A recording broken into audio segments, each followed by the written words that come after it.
She walks in beauty. She walks in beauty, like the night of cloudless climes and starry skies, and all that's best of dark and bright meet in her aspect and her eyes, thus mellowed to that tender light which heaven to gaudy day denies. One shade the more, one ray the less, had half impaired the nameless grace which waves in every raven tress, or softly lightens over her face, where thoughts serenely sweet express how pure, how dear their dwelling place. And on that cheek, and over that brow, so soft, so calm, yet eloquent, the smile that wins, the tints that glow, but tell of days and goodness spent, a mind at peace with all below, a heart whose love is innocent. Darkness. I had a dream, which was not at all a dream. The bright sun was extinguished, and the stars did wander darkling in the internal space, rayless and pathless, and the icy earth swung blind and blackening in the moonless air. Morn came and went, and came and brought no day, and men forgot their passions in the dread of this their desolation, and all hearts were chilled into a selfish prayer for light, and they did live by watchfires, and the thrones, the palaces of crowned kings, the huts, the habitations of all things which dwell, were burnt for beacons. Cities were consumed, and men were gathered round their blazing homes to look once more into each other's faces. Happy were those who dwelt within the eye of the volcanoes and their mountain torch. A fearful hope was all the world contained. Forests were set on fire, but hour by hour they fell and faded, and the crackling trunks extinguished with a crash, and all was black. The brows of men by the despairing light wore an unearthly aspect as by fits.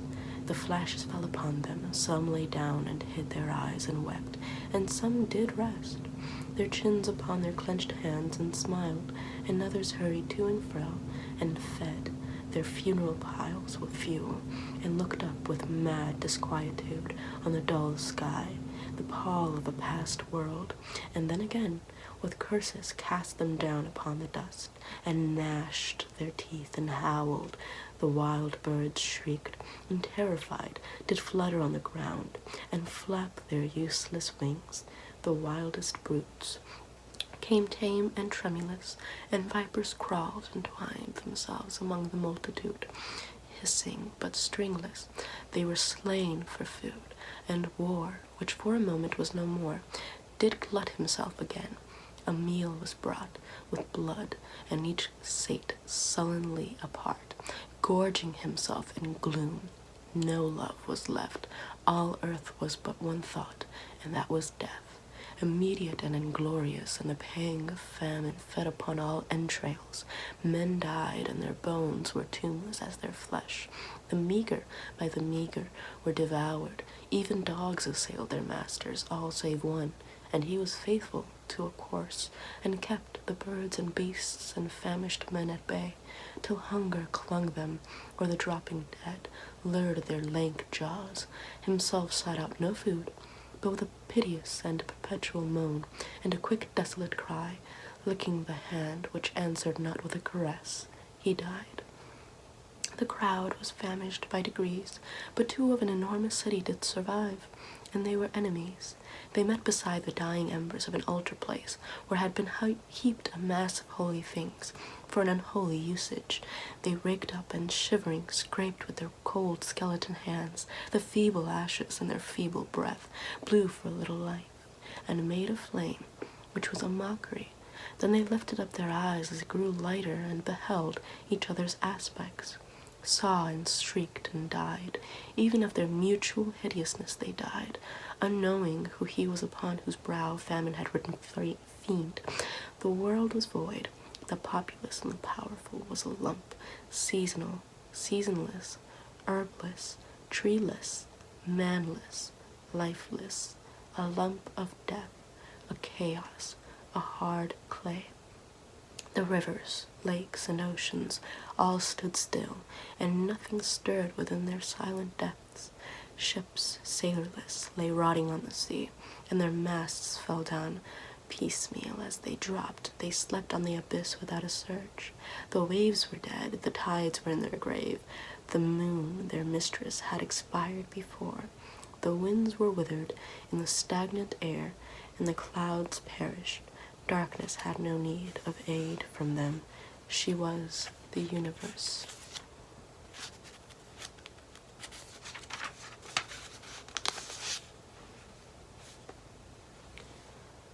So we'll get no more a roving. So we'll go no more a roving, actually. So we'll go no more a roving so late into the night, though the heart be still as loving, and the moon be still as bright. For the sword outwears its sheath, and the soul wears out the breast, and the heart must pause to breathe, and love itself have rest. Though the night was made for loving, and the day returns too soon, yet we'll go no more a roving by the light of the moon.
One more poem for the night.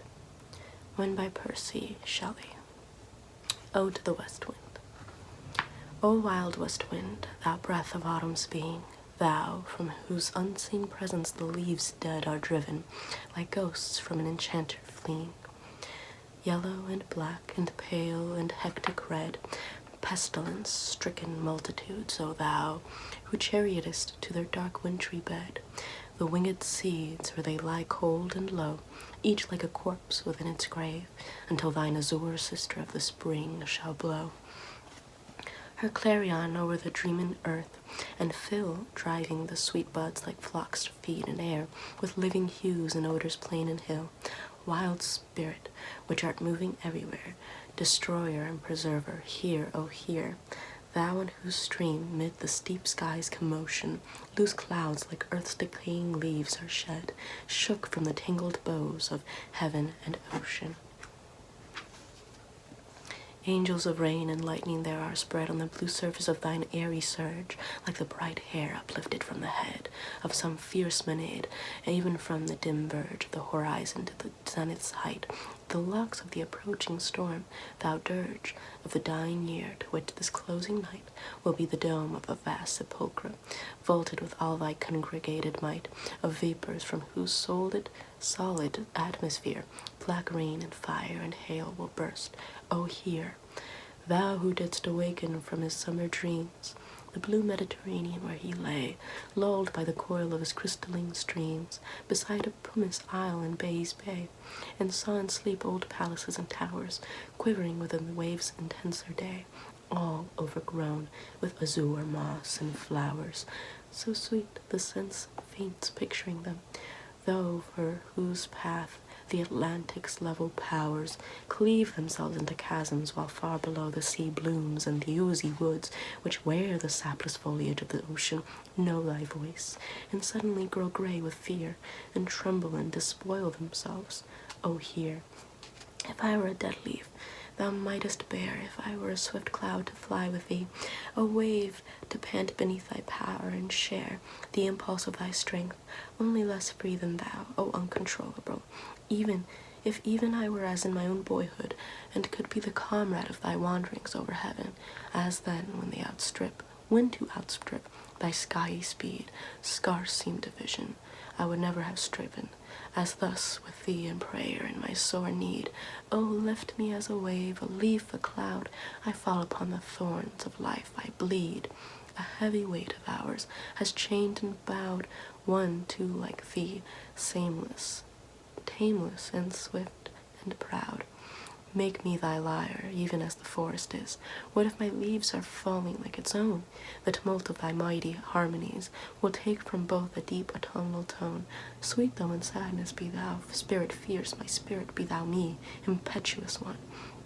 Drive my dead thoughts over the universe, like withered leaves to quicken a new birth, and by the incantation of this verse, scatter as from an unextinguished hearth, ashes and sparks, my words among mankind, be through my lips to unawakened earth. The trumpet of a prophecy, O wind, if winter comes, can spring be far behind?